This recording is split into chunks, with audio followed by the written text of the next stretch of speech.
You will hear a number of different recordings, and you will have to answer questions on what you hear. There will be time for you to read the instructions and questions, and you will have a chance to check your work after each section. All the recordings will be played once only.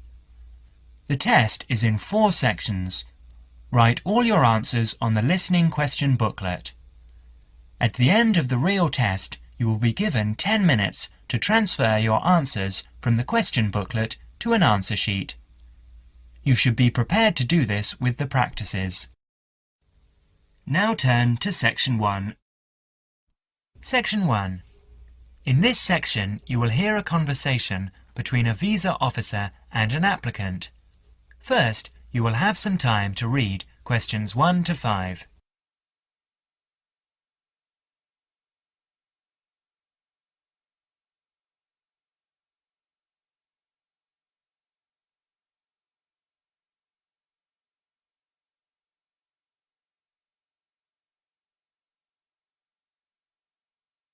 You will see that there is an example which has been done for you. On this occasion, only the conversation relating to this will be played first. Good morning, Visa Office.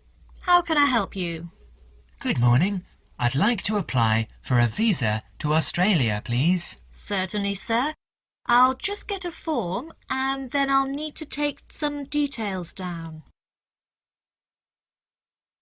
The applicant wants to apply for a visa to Australia, so the word Australia is provided in the space. Now we shall begin.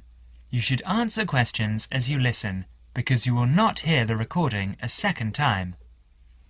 Now listen carefully and answer questions 1 to 5.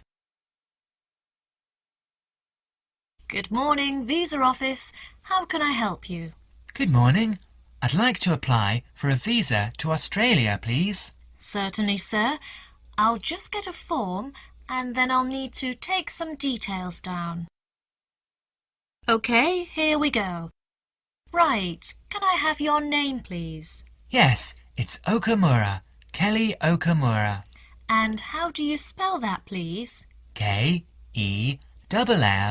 No, your family name, please. Oh, sorry. It's O-K-A-M-U-R-A. O-K-A-M-U-R-A. And your address? Apartment 106, Kingston Street, Hawaii. Kingstone Street, Hawaii? Yes, that's correct. So you're an American? Actually, I was born in Japan, but moved to Hawaii 6 years ago. And can I have your age, please, Mr. Okamura? I'm 32. And are you married? Yes, I am. My wife's Chinese. And will your wife accompany you to Australia? Yes, she will. In fact, that's the reason we want to go. Her sister lives in Sydney. Now you will have another chance to look at questions 6 to 10.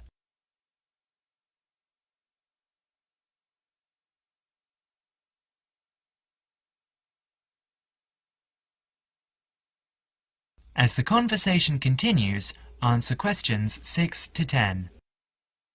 Do you have any relatives living in Australia? I used to have an uncle, but he died several years ago. Now there's only my sister-in-law and my wife's cousin. So the purpose of your trip is to visit your wife's relatives, am I correct? Well, not exactly. Mainly because I have my own trading company and I will be looking for business opportunities. Although I do want to do some travelling as well. You know, see some of the sights, that sort of thing. Although I don't intend to work in Australia. And your wife, what will she be doing? She'll be studying English. She wants a student visa. And how long do you plan to stay? About 1 year, I guess. Well, I'm afraid a standard tourist visa is only valid for 30 days. Although in your case, we can issue you with a business visa. Business visas last for 6 months, but you will be able to renew it. We can give your wife a 12-month visa, though. 6 months is okay. So what do I need to do now? Come along to the office any time during weekdays, but it must be office hours. We close at 5:30. And bring along 2 passport-size photos and your passport, of course. Your wife will also need 2 photos.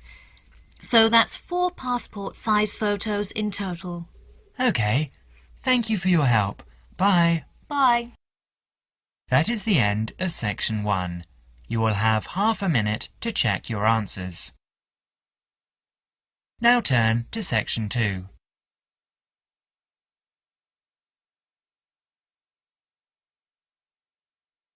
Section 2. You will hear an informative talk given by Michael on how to keep out burglars and keep your home safe. Before you listen, you have a chance to read questions 11 to 20.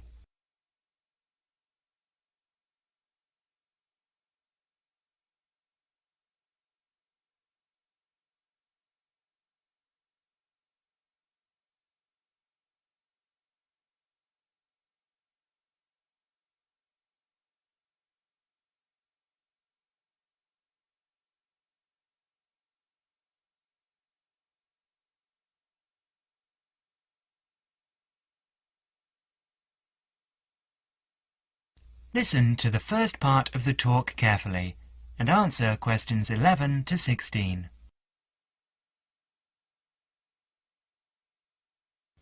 Keep them out. There's no fail-proof way to keep out a burglar, but every little bit of deterrence helps. Even if you can't afford a security system, you can take a few minutes to make your home a little safer. Some relatively simple steps will greatly decrease the odds of a break-in, which means you can enjoy more peace of mind.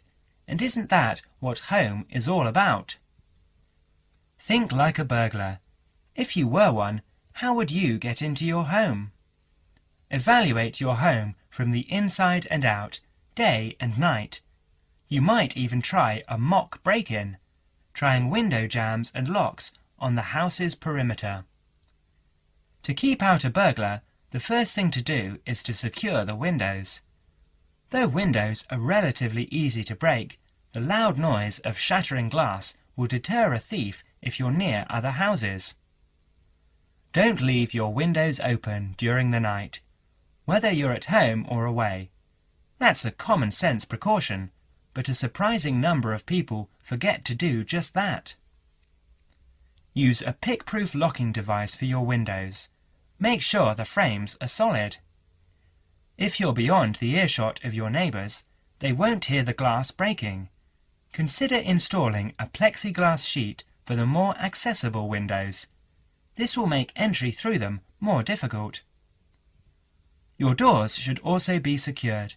If you don't have a peephole, install one in the front door. If you have one, make sure that you and your family are in the habit of using it. Don't open the door to anyone you don't know, especially at night. If the peephole is out of the reach of your children, keep a stepladder or stepping box by the door for them to use.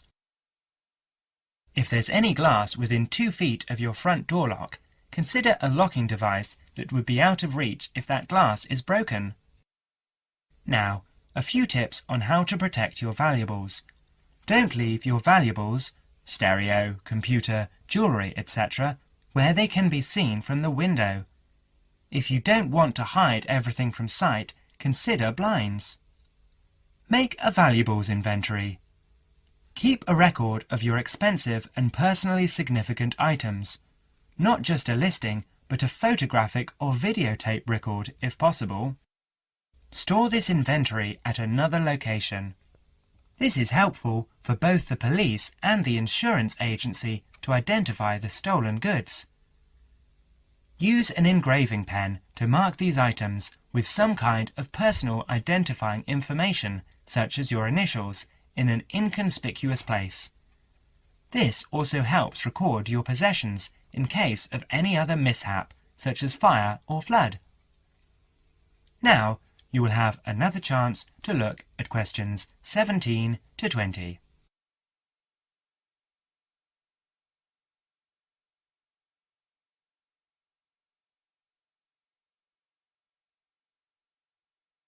As the talk continues, answer questions 17 to 20. Don't stop your security awareness at the outside walls of your house. Your yard areas, if any, also deserve your attention. In general, don't leave anything around the yard that might help a burglar get into your house. Ladders, stackable boxes, or any garden tools should be put away, preferably in a locked cabinet. Install a light in your yard that is sensitive to movement. Place it high and out of reach. Trim hedges or bushes that are near doors or windows. These can be good hiding places. Don't place outdoor furniture tables nearby the house. These could become an easy stepladder to the roof. When you are on vacation, create the occupancy illusion. Maybe you laughed at your mother for leaving the lights on and the radio playing while she left for vacation, but she had the right idea. Those steps aren't quite enough, so try these strategies. Buy electronic timers that turn lights on and off at different times. Hook up a timer to your TV for a few hours each evening. Turn the volumes up too. Not enough to annoy the neighbours, just enough that a lurker at the windowsill couldn't miss hearing it. Have your newspaper and mail delivery suspended. If you don't have time to do this, ask a neighbour to pick them up for you. Ask a neighbour to park in your driveway or parking place. Think about having someone house-sit your home. If he's a relative or friend, he may cost you no more than the contents of your refrigerator. You can also find professional house-sitters or house-sitting services that find someone to stay while you're away. Leave your shades as they are normally, or at least don't close up every one. One sign of a vacant house is closed shades during the day. Lock your garage door with a padlock. That is the end of section 2. You will have half a minute to check your answers.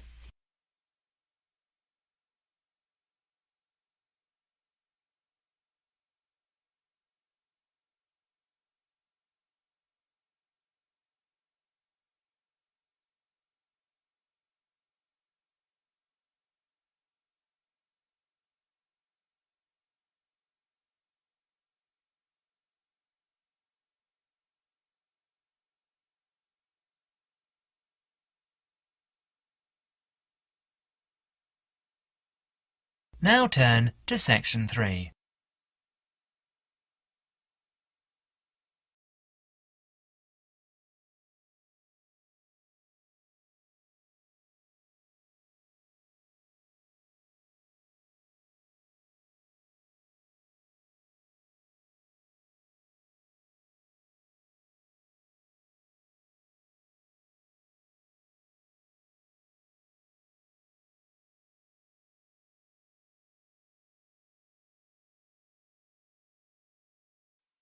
Section 3.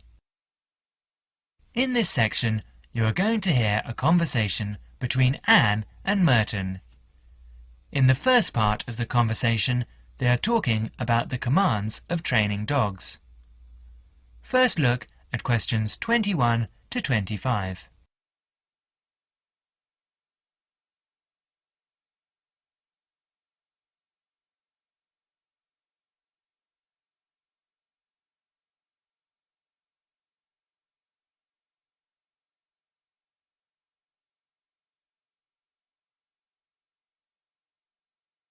Now listen carefully and answer questions 21 to 25.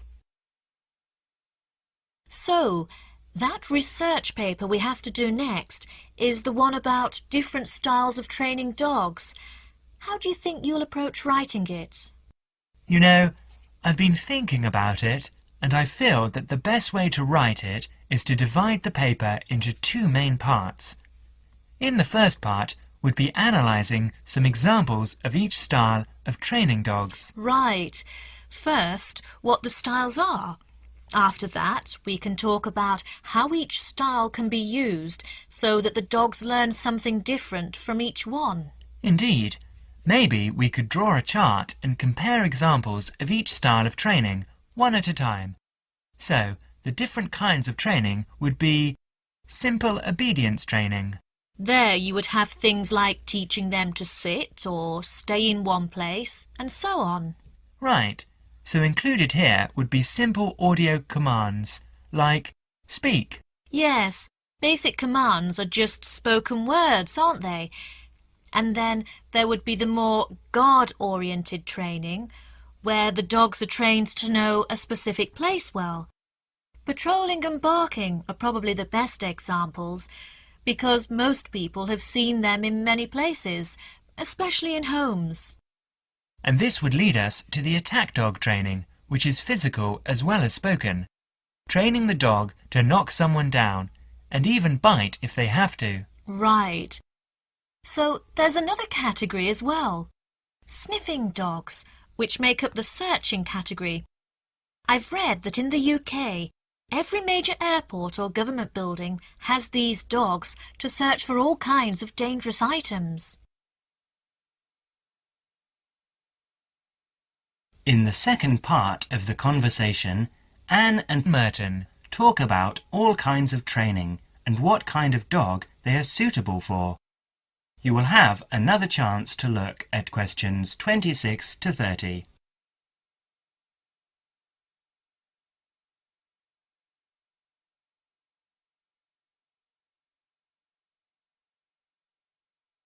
Listen carefully and answer questions 26 to 30.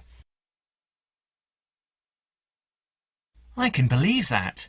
Well, we have a good list to build on. We're finally getting started now, so let's try to figure out when each type of dog training should be used. I guess we can start by trying to figure out the best situation for each type of dog training. What do you mean? What I mean is whether each type of training should be used with different kinds of dogs. We could use basic obedience training, for example, and ask whether it's more useful for a small dog, a medium-sized dog, and so on. In this case, I'd say obedience training is best with small dogs because they tend to get excited easily, and this will help keep them out of trouble. Okay, that makes sense. Then, let's look at physical training. Even though some people think it's ideal for every breed of dog, I think it's better suited to the larger kinds. Small dogs usually just aren't smart enough to understand the physical commands, and they can even get hurt from them. The specialized sniffing training is the same. I think it's better with the more intelligent breeds of dogs, and it's hardly ever useful with really small dogs. Attack training, however, can be useful for every kind of large dog, as long as the dog is treated well and given a lot of attention and care. All right. And what about guard training?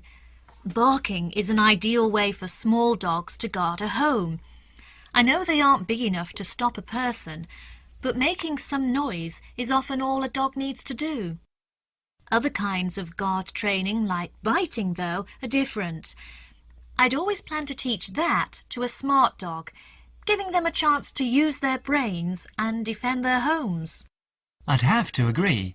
Trainers often just teach large dogs to bark at a person when they think something isn't right.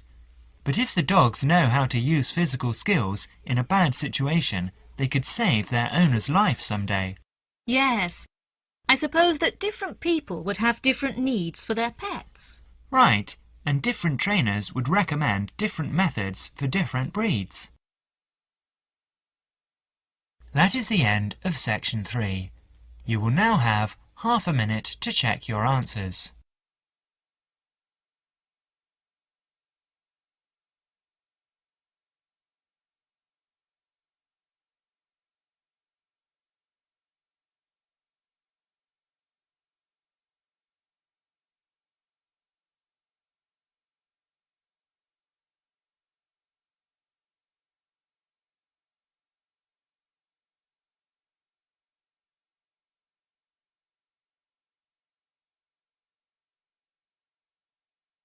Now turn to section 4.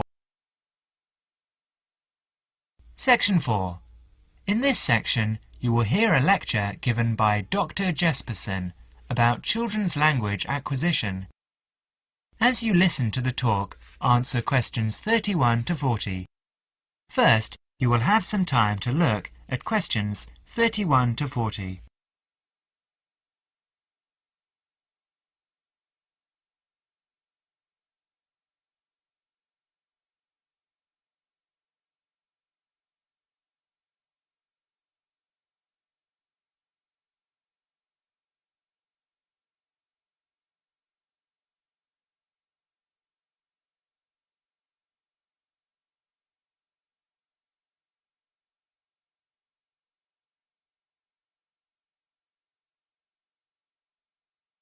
Now listen carefully and answer questions 31 to 40. Today, in our series of lectures on human language, we are going to be looking at the way in which children acquire language. The study of how people learn to speak has proved to be one of the most fascinating, important and complex branches of language study. So let's look at these three features in turn. Firstly, why is it fascinating? This stems from the natural interest people take in the developing abilities of young children. People are fascinated by the way in which children learn, particularly their own children. Secondly, it is important to study how we acquire our first language, because the study of child language can lead us to a greater understanding of language as a whole. The third point is that it's a complex study, and this is because of the enormous difficulties that are encountered by researchers as soon as they attempt to explain language development, especially in the very young child. In today's lecture, we will cover a number of topics. We will start by talking about research methods. There are a number of ways that researchers have investigated children's language, and these include the use of diaries, recordings and tests, and we'll be looking at how researchers make use of these various methods. We will then go on to examine the language learning process, starting with the development of speech in young infants during the first year of life.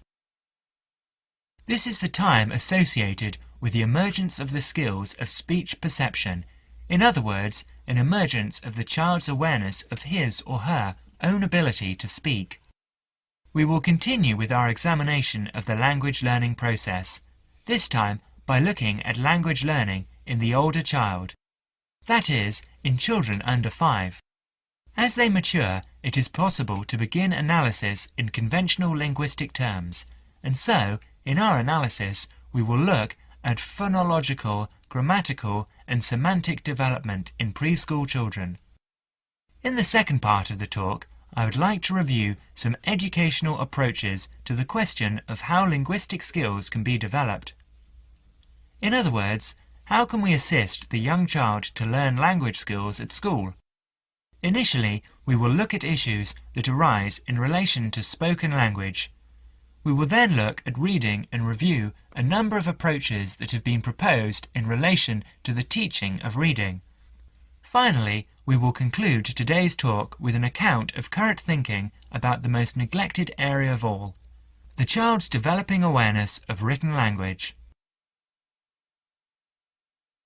That is the end of section 4. You will now have half a minute to check your answers.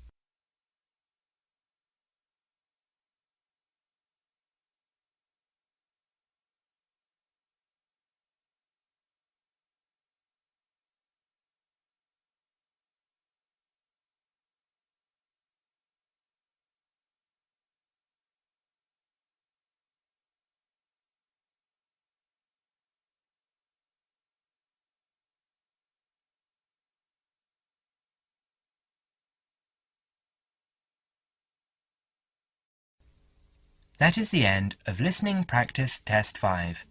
At the end of the real test, you will have 10 minutes to transfer your answers to the listening answer sheet.